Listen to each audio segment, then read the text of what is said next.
घर का बंटवारा। अरे विनोद, तूने हलवाई को सारा सामान तो दे दिया है ना? अक्षय की शादी में कोई कमी नहीं रहनी चाहिए। आखिर सबसे छोटा भाई है तुम सबका। हाँ माँ, आप चिंता मत करो, मैं पूरा ध्यान रखूंगा। मंगल बेटा, तूने तो कहा था कि फूल का ऑर्डर दे दिया है, यहाँ तो फूल पहुँचे ही नहीं। अब क्या बहू की विदाई के बाद फूल आएंगे? माँ, मैंने अभी बात की है फूल वाले से, वो रास्ते में ही है। आप किशोर भैया से क्यों नहीं कहती कुछ करने को? किशोर पहले ही मेरे बताए काम कर रहा है। पास के सभी रिश्तेदारों और मोहल्ले वालों को कार्ड वही तो देकर आया था। रिसेप्शन के लिए हॉल भी उसी ने बुक किया था।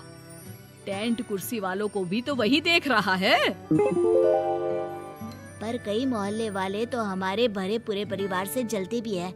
उन्हें बुलाने की क्या जरूरत थी? बेटा, शादी ब्याह में तो बुलाना ही पड़ता है, नहीं तो लोग क्या कहेंगे।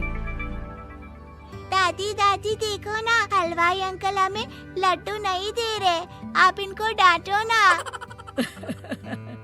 अरे चैन सुख दे देना बच्चों को लड्डू, क्यों तंग कर रहा है इन्हें? बीबी जी, मैं कहाँ मना कर रहा हूँ, लेकिन लड्डू बनते ही ये बच्चे उठा उठा कर खा लेते हैं। अरे मैं तो इन्हें थाल में रख के परोस भी नहीं पा रहा। भागो, अब कोल्ड ड्रिंक पीने चलते हैं। भागो भागो, अब कोल्ड ड्रिंक पीने चलते हैं। जैसे कि आप देख रहे हैं, आज इस घर के सबसे छोटे बेटे अक्षय की शादी है। घर में बहुत चहल पहल है। कुलभूषण की बीवी कमला को फुर्सत ही नहीं है कामों से, लेकिन कुलभूषण और घर के बाकी लोग कहाँ हैं? आइए देखते हैं। अजी, आप यहाँ आराम से बैठकर गाने सुन रहे हो और घर में अभी तक इतने काम बचे हैं करने को। अरे भाई, मेरे सबसे छोटे बेटे की शादी है, इसके बाद तो मैं अब चिंता मुक्त हो ही जाऊंगा। और फिर घर में तुम हो, बेटे बहुएं हैं, तुम लोगों के होते हुए मैं क्यों काम करूं? मैं तो शान से बेटे की शादी में जाऊंगा तैयार होकर। अरे ठीक है, अब आप आराम ही कीजिए। एक बार अभिषेक की बीवी आ जाए, फिर मैं भी आराम करूंगी और मेरी चारों बहुएं पूरे घर की जिम्मेदारियां संभाल लेगी। इतना कहकर कमला वापस अपने काम में लग जाती है। बेटा भी, तू अब तक तैयार नहीं हुआ? किससे बात कर रहा है फोन पर? तैयार कैसे हूँ? सैलून जाने से तो आपने मना किया है, क्योंकि मुझे हल्दी लग चुकी है। भाभीयों को देखो, सुबह से पार्लर में है। अक्षय की शादी हो जाती है और नंदिता बहू बनकर घर आ जाती है, लेकिन इस घर की खुशियों को मानो किसी की नजर लग गई थी। नंदिता के आने के बाद आए दिन घर की शांति भंग होती रहती। अपने माँ बाप की इकलौती बेटी को इतने बड़े परिवार की जिम्मेदारियां कहाँ संभालनी थी। अभी देखो ना, मेरे हाथों की मेहंदी भी अभी नहीं उतरी है और तुम्हारी मम्मी ने मुझे घर के कामों में लगा दिया। मैंने सोचा था कि घर की सबसे छोटी बहू होने के कारण मुझे सब पलकों पर बिठा के रखेंगे, पर यहाँ तो पलक झपकने की भी फुर्सत नहीं मिलती। देखो नंदू, शादी के पहले ही मेरे घर वालों ने तुम्हें और तुम्हारे पेरेंट्स को बता दिया था कि मैं जॉइंट फैमिली में रहता हूँ, तो फिर अब ये शिकायत क्यों? और फिर तुमसे पहले मेरी भाभी भी तो आई थी शादी करके, उन्होंने तो कभी कुछ नहीं कहा। नंदिता तब तो चुप हो जाती है, लेकिन ऐसा बहुत दिनों तक नहीं चलता। अरे नंदिता, माँ बाबूजी की दवाई का टाइम हो गया है, उन्हें दवाई दी आओ और उसके बाद सबके लिए नाश्ता बना देना। पर भाभी, मैं तो अभी अपना फेवरेट सीरियल देख रही हूँ, प्लीज मेरी जगह आप कर लो ना ये काम। ठीक है, मैं तेरी जगह माँ बाबूजी को दवाई दे आती हूँ और नाश्ता बना लेती हूँ। तू मेरी जगह पूरे घर की डस्टिंग करके 5 बच्चों को स्कूल के लिए तैयार करके भेज देना और दोपहर का खाना बनाने के बाद कपड़े धोकर सुखा देना। उसके बाद हम दोनों मिलकर बाजार जाकर सब्जी ले आएंगे, फिर डिनर की तैयारी कर लेंगे और उसके बाद बस भाभी, मैं माँ बाबूजी को दवाई देकर सबके लिए नाश्ता बना देती हूँ। ये भगवान, ये कहाँ लाकर फंसा दिया मुझे। मेरे घर में तो गिनती की 8 रोटियाँ और 2 सब्जी बनती थी और नाश्ता निपट जाता था, यहाँ तो रोटियों का ढेर और सब्जियाँ बड़े बड़े पतीलों में बनानी पड़ती है। नाश्ता बनते बनते लंच का टाइम हो जाता है और लंच बनते बनते डिनर का। अभी मुझ में तुम्हारे पूरे परिवार का नखरा उठाने की और ताकत नहीं बची। मैं ऐसे नहीं रह सकती।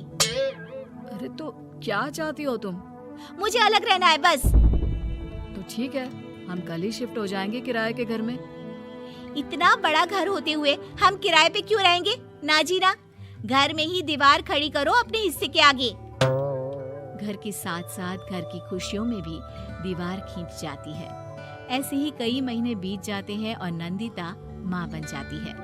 बच्चे के आने से अभिषेक के कंधों पर खर्चों का बोझ आ पड़ता है। अभिषेक का बोझ कम करने के लिए नंदिता भी पार्ट टाइम जॉब कर लेती है, लेकिन इससे उसके सर पर नौकरी, घर और बच्चे की जिम्मेदारी बढ़ जाती है। नंदिता, ये क्या है? तुमने घर भी ठीक से साफ नहीं किया, ना ही मेरे कपड़े धुले हैं। चिंटू के बाल भी कटवाने जाना था, देखो उसके बाल कितने बढ़ गए हैं।